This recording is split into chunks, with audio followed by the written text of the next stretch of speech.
How to massage the biceps muscles. This muscle is located on the front of the arm between the shoulder and the elbow. Start anywhere on the front of the arm. Use the verve to target tight muscle knots and trigger points. Use the sport if you want to cover a wider area. For a more powerful massage, use the Mini Pro. Hold one position for 15 to 30 seconds.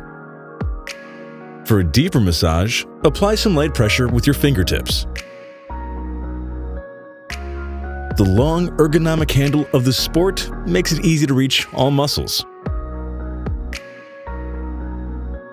Use the Mini Pro if you want a stronger massage.